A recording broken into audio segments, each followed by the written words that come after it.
మొత్తానికి మంత్రివర్గ కూర్పు అంటే కొత్తగా మంత్రులయ్యే ఛాన్స్ చాలా మందికి ఉంది. ఎవరు అవుట్ ఎవరు ఇన్ అనేటువంటి చర్చ అయితే రాజకీయ వర్గాల్లో జోరుగా సాగుతోంది. దీనికి సంబంధించి మనం ఇవాళ చర్చని కొనసాగిస్తూ ఉన్నాం. గౌరీ సతీష్ గారు కాంగ్రెస్ సీనియర్ నేత అండ్ కృష్ణారెడ్డి గారు బీజేపీ సీనియర్ నాయకులు, దత్తాత్రేయ గారు బీఆర్ఎస్ నేత, వారితో మాట్లాడుతున్నాం. సార్ కృష్ణారెడ్డి గారు, ఏమనిపిస్తోంది ఓవరాల్గా చూస్తే కనుక? ఖచ్చితంగా కొంతమందికి అయితే అవకాశం ఉంది అనేటువంటి టాక్ అయితే నడుస్తోంది మంత్రులుగా. అండ్ మరోవర్ లిస్టులో కూడా కోమటిరెడ్డి రాజగోపాల్ రెడ్డి గారు కావచ్చు, ఆది శ్రీనివాస్ గారు కావచ్చు, బీర్ల ఐలయ్య గారు కావచ్చు, ఇలా వీళ్ళ పేర్లన్నీ వినబడుతూ ఉన్నాయి. ఏం చెప్తుంది బీజేపీ? ఎలా అనిపిస్తోంది మీకు? సార్, ముందుగా మీకు, రాజ్ న్యూస్ ప్రేక్షకులకు, అలాగే ఈ చర్చా వేదికలో పాల్గొంటున్న వివిధ పార్టీల నాయకులందరికీ శుభ సాయంత్రం తెలియజేసుకుంటూ, ముఖ్యంగా ఏంటంటే తెలంగాణలో 18 మంది ఉండాల్సిన మంత్రుల దగ్గర 16 మంది మంత్రులు ఉన్నారు.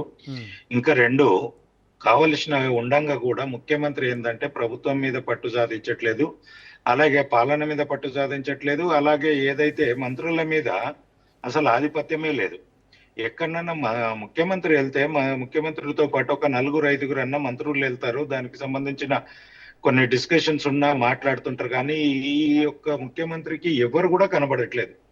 ఎందుకంటే ముఖ్యమంత్రి మీద విశ్వాసం లేదా, లేదంటే వాళ్ళు కాంగ్రెస్ లో ఇంతకంటే ముందు ఉన్నారు కాబట్టి ఈయనను లెక్క చేయట్లేదా? ఎక్కడ చూసినా ముఖ్యమంత్రి ఒంటరిగా పోయినట్టు, ఒంటరి పోరాటం చేస్తున్నట్టే ఉంది, కానీ ప్రభుత్వంలో పట్టు లేదు.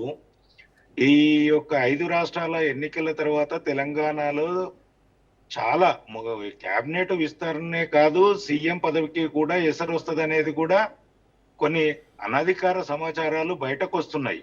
మరి అది ఎంతవరకు వస్తుంది, ఏం జరుగుతుంది అనేది రాబోయే రోజులలో చూడాలి. ఎందుకంటే తెలంగాణలో పాలన అనేది అయితే కరెక్ట్ గా లేదు. ముఖ్యమంత్రి ఇన్ని శాఖలు పెట్టుకున్నాక కూడా ఏ ఒక్క శాఖ మీద కూడా ఈ రోజు వరకు సమీక్షలు చేసినట్టు కానీ, దాని మీద ఏమన్నా రివ్యూలు చేసినట్టు కానీ, ఆ యొక్క శాఖల అభివృద్ధి గురించి ముఖ్యమంత్రి మాట్లాడినట్టు ఎక్కడా కనబడతలేదు.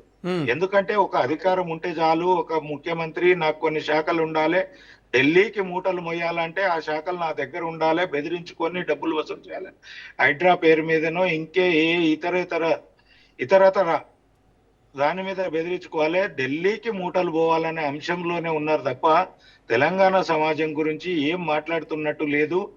మరీ ముఖ్యంగా హైడ్రా విషయంలో ఇప్పుడు జరిగిన లా అండ్ ఆర్డర్ ఇష్యూ కానీ ఓల్డ్ సిటీలో జరిగింది. మరి మన కొన్ని హిందువులు ఉండే ప్రాంతాలకి వెళ్ళి దాడులు చేసే ఏ ఒక్క నాయకుడు అడ్డుకోకుండా సరే పాలన చేస్తా అంటున్నాడు. ఏదో హైడ్రా ద్వారా కొన్ని అక్రమాలను, అవినీతి అంటే ఆక్రమణలను ముందుకు తీసుకొస్తానంటున్నాడు, ప్రజా ఆస్తులను కాపాడుతా అంటే సరే అని అన్ని పార్టీలు ఇనిషియల్ గా అందరూ వ్యతిరేకించినా కానీ సరే తరువాత కొన్ని కంటిన్యూయేషన్ ప్రాసెస్ ఉన్నప్పుడు అందరం సహకరిస్తామని సహకరిస్తున్నారు. అంటే కృష్ణారెడ్డి గారు ఆల్రెడీ ఎగ్జిస్టింగ్ మంత్రులు ఎవరైతే ఉన్నారో వారి శాఖల్లో కూడా చాలా మార్పులు జరిగే అవకాశాలు ఉన్నాయని ఒక టాక్ నడుస్తోంది. దానిపై ఏం చెప్తారు?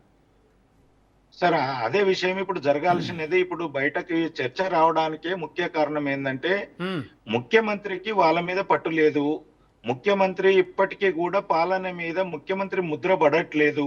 అంటే ఆయన అనుకూలమైన టీమును పెట్టుకోవాలి ఇప్పుడు, లేదా ముఖ్యమంత్రి పదవే మారాలి. ఈ 2 అంశాలలో జోరుగా జరిగితే చూడండి సార్ మీరు. ముఖ్యంగా ఏంటంటే ఆయన అనుచరులు అనేటోళ్ళు ఎవరు లేరు ఇప్పుడున్న ముఖ్యమంత్రి అంటే మంత్రులల్లా. మొన్న ఒక 4 తీసుకున్నాడు, కానీ వాళ్ళు అంటే పార్టీ మీద పట్టున్నోళ్ళు కాదు, కాన్స్టిట్యున్సీలో పట్టున్నోళ్ళు గారు, జిల్లా నాయకత్వం మీద కూడా పట్టున్న మంత్రులు కాదు. ఏదో 4 ఓట్ల గురించి ఇచ్చారు.